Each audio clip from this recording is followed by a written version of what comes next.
7장 13절 말씀 보겠습니다. 예레미야 37장 3절. 제가 13절 먼저 읽습니다. 여러분 17절 읽으시면 되겠습니다.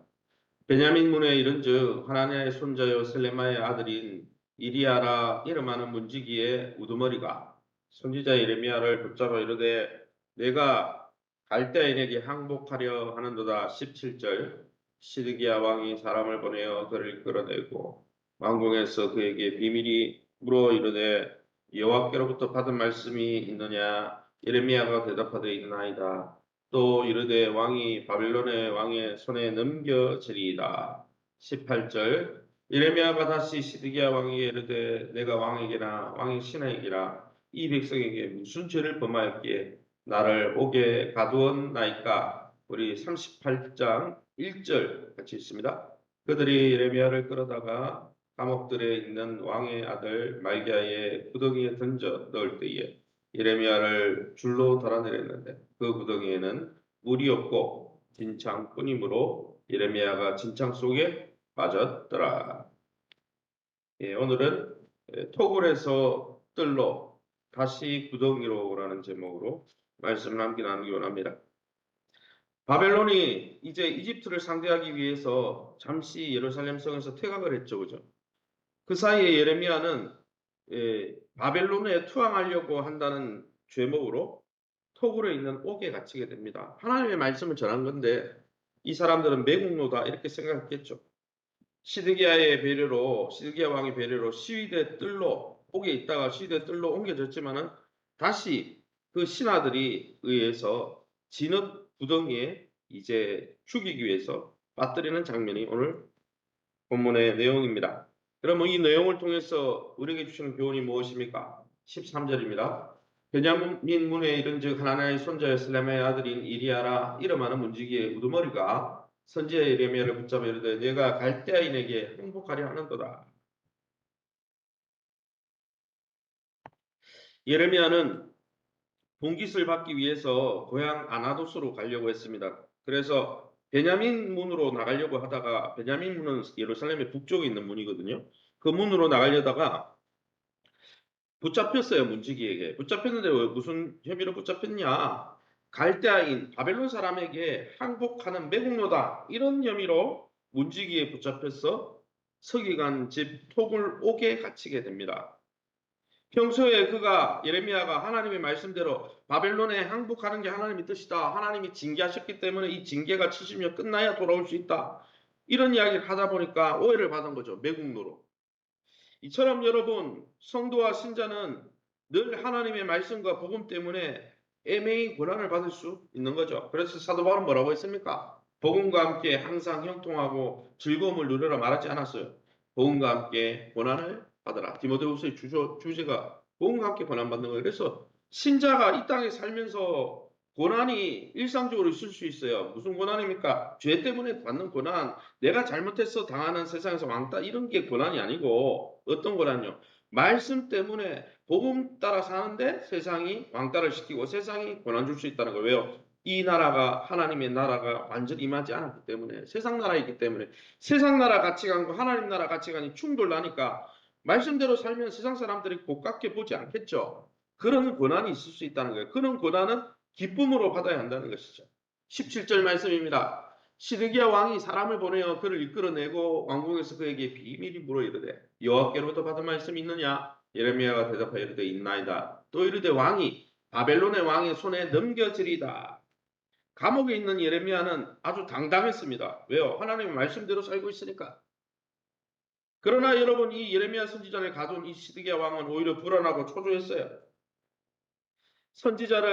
가끔은 선지자의 이야기를 들으면서도 이 신하들이 무서워가지고 시드기야 왕은 몰래 예레미야를 불러가지고 아주 사람들 몰래 왜요? 눈치가 보이니까 혹시 예레미야에게 희망적인 하나님의 메시지가 주어졌을까 기대하는 마음으로 메시지가 있느냐? 하나님의 메시지가 이렇게 물었지만은 예레미야는 몸은 구속당해가지고 결박당했지만 하나님의 진실만은 손상시키지 않았어요. 무슨 메시지가 있느냐? 물으니까 왕이 포로로 끌려갈 겁니다. 바벨론에 넘겨질 겁니다. 지금 그런 말 해가지고 옥에 갇혔는데 좋은 말 해주면 되지. 좀 뭡니까? 아첨하는 말로 좀 비 맞추면 살 거 아닙니까? 그러나 예레미야는 그렇게 하지 않았어요. 하나님의 말씀대로 전했어요. 죽든지 말든지 자기 생명을 아깝게 여기지 않고 하나님의 말씀을 말씀대로 전했죠. 순간적인 고통을 모면하려고 진리에 눈 감은 일이 있다면 그러기에 우리는 회개하고 돌아서야 되는 거예요. 진짜 하나님의 사람들은 하나님의 말씀을 말씀대로 전하는 거죠. 그래서 갈라디아에서 보면 사도 바울이 뭐라고 했습니까? 내가 사람을 기쁘게 하랴 하나님을 기쁘게 하랴. 사도 바울이 복음을 증거할 때도요. 사람 기쁘게 하지 않았어요. 사람에게 맞는 말을 이렇게 하지 않았어요. 만약 그랬으면 사도 바울도 유대 장로들에게 고난을 받을 필요가 없죠. 유대교 장로들에게 그죠? 그러나 계속 고난 받았잖아요. 왜요? 복음을 복음대로 전하니까 고깝게 여긴 사람들이 계속 고난을 줬죠. 18절 말씀입니다. 예레미야가 다시 시드기야 왕에게 이르되 내가 왕에게나 왕의 신하에게나 이 백성에게 무슨 죄를 범하였기에 나를 옥에 가두었나이까. 예레미야는 유약했던 이 시드기야 왕에게 자신의 정당성을 주장하면서 다른 한편으로 솔직하게 자기도 예레미야 선지자 자신도 고통과 죽음이 두렵다. 자기 솔직한 말을 하는 거죠. 그리고 왜 내가 죽어야 되느냐? 나는 부당한 죽음이다. 18절에 말씀했어요. 이게 믿음 없는 게 아니에요. 자기의 입장을 분명하게 변호해야 되죠. 바울도 그랬습니다. 바울도 고난받는 게 목적이 아니었어요. 어쩔 수 없는 고난을 받았지만은 나는 로마 시민권을 가진 사람인데 네가 나를 왜 이렇게 신문도 하지 않고 법정에 법도 재판도 하지 않고 나를 이렇게 때리느냐 이렇게 해가지고 황제에게 민원을 넣어가지고 로마까지 간 거 아닙니까? 그래서 여러분 자신의 이 우리가 복음대로 살면서 이 땅에서 괜히 주눅들어 살 필요 없어요. 당당하게 담대하게 우리의 정체성을 이야기해야 되는 거죠. 시드기야는 예레미야에게 죄가 없다는 걸 알면서도 석방하지 않았습니다. 시위대 뜰로 옮겨가지고 매일 떡 한 덩이 주면서 겨우 생명이 연명하게 했죠. 사랑하는 성도 여러분, 이처럼 예레미야처럼 우리도 말씀 앞에 떳떳하게 담대하게 살아가고 있습니다. 사도 바울도 또 예레미야도 하나님의 사람들은 다 복음 앞에 복음을 부끄러워하지 않고 당당하게 살았다는 거예요. 그러기에 저와 여러분도 하나님의 말씀을 옳게 분별하며 말씀 앞에 당당하게 살아가시기를 예수님 이름으로 축원합니다. 마지막으로 1절 말씀에 1절 말씀을 제가 읽어보겠습니다. 38장 1절이죠. 38장 1절에 뭐라고 되어 있습니까? 1절이 아니네요. 제가 죄송합니다. 38장 6절인데 제가 잘못 읽었네요. 1절로 이야기했네요. 6절입니다. 6절에 보시기 바랍니다. 그들이 예레미야를 끌어다가 감옥들에 있는 왕의 아들 말기야의 구덩이에 던져 넣을 때에 예레미야를 줄로 달아내렸는데 그 구덩이에는 물이 없고 진창뿐이므로 예레미야가 진창송에 빠졌더라. 무슨 말입니까? 그래도 왕은 뭐 좀 양심이 있었나 봐요. 그래서 뜰로 옮겨가지고 그냥 떡 한 덩이 거기에 가둬놓은 거죠. 그런데 이 신하들은 예루살렘의 멸망을 예언했다고 어떻게 성전이 무너질 수 자기들이 죄를 범해가지고 하나님 앞에 징계받고 심판받으니 무너질 수 있다는 걸 감안해야 되는데 어떻게 아브라함의 후손인데 내가 어떤 존재인데 하나님이 나를 멸망시키냐고 예루살렘의 멸망을 예언한 예레미야를 죽이려고 했죠. 가짜 선지자라고. 진짜 선지자인데. 자기를 돌아볼 생각을 안 하고 그 복음대로 말씀대로 전하는 그 선지자를 괴롭히는 거예요. 선지자의 예언이 사람들의 마음을 불안하게 하고 또 이스라엘 군사들의 사기를 떨어뜨린다는 이유 때문이었죠. 여러분 그게 지금 그 문제가 아니라니까요. 하나님과 관계를 회복해야 되는데 여러분 자기들 사기 떨어뜨린다고 죽이려고 하는 거예요. 시드기야는 기도를 요청하던 모습은 온데간데 없고 이번에도 힘없이 이 신하들이 막 요청을 하니까 예레미야 죽여야 됩니다. 그러니까 그냥 승인하고 맙니다. 참 우유부단한 왕이죠. 그들은 이 예레미야를 서서히 고통당하다 죽게 하려고 여러분 뭐 이렇게 뭐 뭡니까 저렇게 뭐 이렇게 정글 같은 데 가면은 어떻습니까? 탁 디디면은 쭉 깔아앉아가지고 사람이 거기 완전히 매몰돼가지고 숨 못 쉬고 죽는 그런 뻘 있잖아요. 그런 뻘과 같은 구덩이에 이 진흙 구덩이에 이 천천히 죽게 하려고 선지자를 던져 넣어 버렸어요. 죽이려고 한 거예요. 사랑하는 성도 여러분, 우리의 마음을 불편하게 한다고 말씀 전하는 자를 구덩이에 빠뜨리는 사람은 아닙니까? 여러분, 우리가 설교를 들을 때 내 마음이 왜 불편해? 불편하게 하는 것은 목사님이나 지도자가 불편하게 하는 게 아니에요.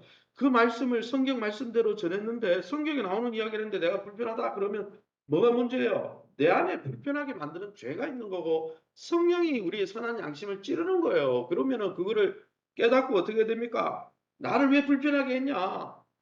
그 설교하지 마라. 아니면 나를 왜 불편하게 했냐? 그러고 그 영적 지도자를 미워할 게 아니고 어떻게 해야 됩니까?